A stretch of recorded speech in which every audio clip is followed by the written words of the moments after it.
Il vous disait que dans les derniers temps, il y aurait des moqueurs marchant selon leur convoitise impie. Ce sont ceux qui provoquent des divisions, hommes sensuels n'ayant pas l'esprit. Le texte nous dit, Jude nous dit, que ceux qui s'adonnent à la critique et au murmure, ce sont des personnes qui n'ont pas l'esprit.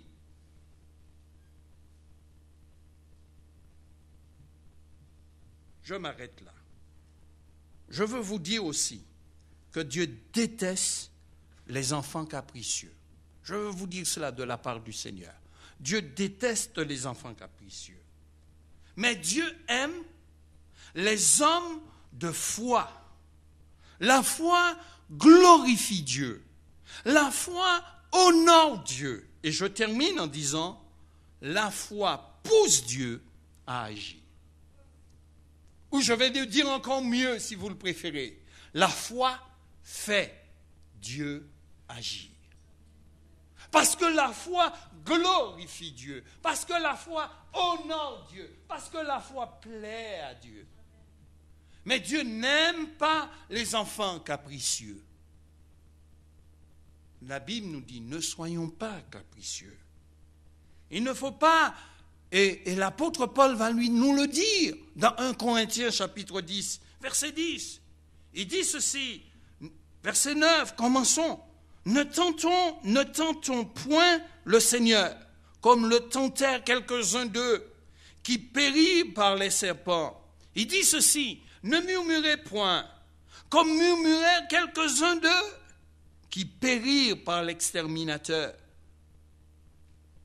Et le texte termine en disant, ces choses leur sont arrivées pour servir d'exemple, et elles ont été écrites pour notre instruction, à nous qui sommes parvenus à la fin des siècles. Ainsi donc, que celui qui croit être debout prenne garde de tomber. Alors, j'aurais pu me contenter que simplement de lire le verset 10, mais je préfère tout lire, de sorte qu'on puisse comprendre quel danger qui nous guette. Dieu n'aime pas les enfants capricieux. Dieu n'aime pas les enfants qui murmurent, qui critiquent. Mais Dieu aime ceux qui ont la foi et qui la manifestent. Parce que cela honore, cela glorifie et la foi fait agir Dieu.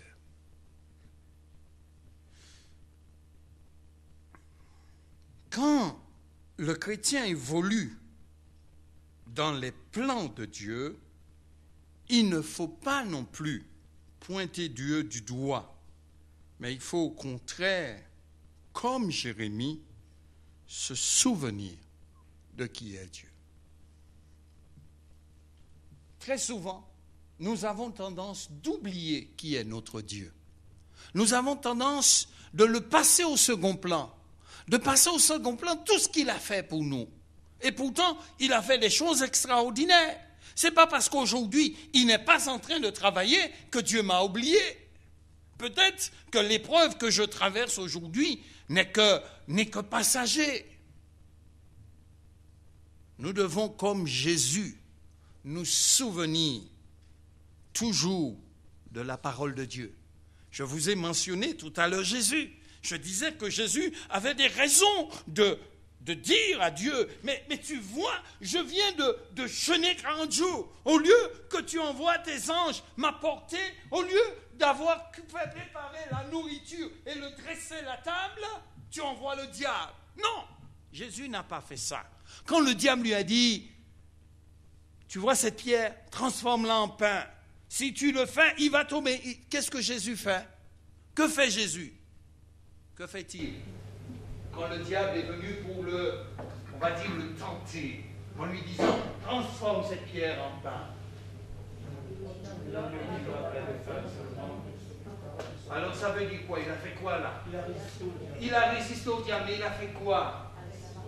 Il a cité la parole de Dieu. En d'autres termes, il s'est souvenu de la parole de Dieu.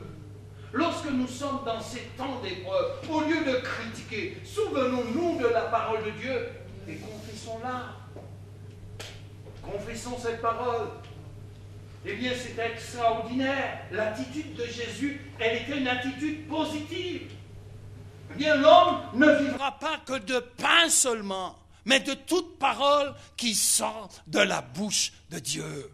C'est extraordinaire. Le diable n'aime pas ça quand nous sommes en temps d'épreuve, parce que c'est lui qui présente les épreuves. Et quand je parle de la foi se nourrit de la parole de Dieu. La foi se nourrit de la parole de Dieu. Et la parole de Dieu, c'est l'épée de l'esprit. Parce que cette parole a été annoncée, cette parole a été déclarée. La Bible dit qu'il y a des luminaires et les luminaires ont existé. C'est la parole. Quand on confesse la parole, Dieu agit, Dieu fonctionne en fonction de notre foi. Extraordinaire. Alors, mes frères et sœurs, je crois, pour ma part, que des temps très difficiles peuvent se présenter sur notre chemin. Mais nous devons nous souvenir encore de cette parole. Vous savez, ça ne fait pas très longtemps que ce livre a été placé dans la main des hommes. Ça ne fait pas très longtemps. On a combattu ce livre. Mais si nous ne l'avons plus, comment allons-nous faire?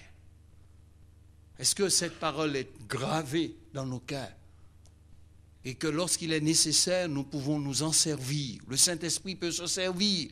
Le Saint-Esprit peut faire monter cette parole de notre âme et faire en sorte que nous puissions la confesser. Si nous ne lisons pas cette parole, laissez-moi vous dire, si vous ne la méditez pas, si lorsque vous êtes dans le métro, si lorsque vous êtes dans le RER, si lorsque vous êtes en avion, vous n'êtes pas en train de lire ce livre, comment voulez-vous que cette parole, lorsque vous serez dans les temps difficiles, puisse remonter dans votre âme? Ce n'est pas possible. Ce n'est pas pour les temps d'abondance que cette parole sera utile. C'est pour les temps de disette. Et c'est à ce moment-là que vous savez si vous vous êtes bien nourri de la parole de Dieu. Aujourd'hui, si vous la négligez, en temps de disette, il n'y aura rien pour vous nourrir. Et le dernier point, je dis, tous les chrétiens doivent manifester la confiance en Dieu et continuer à rechercher sa volonté. Quelle sera notre attitude au milieu de l'adversité, surtout quand nous évoluons dans les plans de Dieu? Il faut, comme Jérémie, se souvenir de Dieu. Souvenons-nous que les bontés de l'Éternel ne sont pas épuisées. Et Jérémie l'a cité mieux que moi.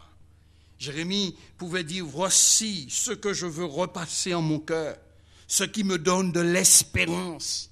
C'est fort, ce qui me donne de l'espérance. Ce qui revigore mes os, mes nerfs, qui revigore mes muscles, quand les muscles n'ont plus de force pour tenir la mâture, le squelette. Eh bien, ce qui me redonne des forces, eh bien, ce qui me redonne de l'espérance, c'est que les bontés de l'Éternel ne sont pas épuisées. C'est fort, ça. Les bontés de l'Éternel ne sont pas épuisées. Et il continue. Ses compassions ne sont pas à leur terme. Wow.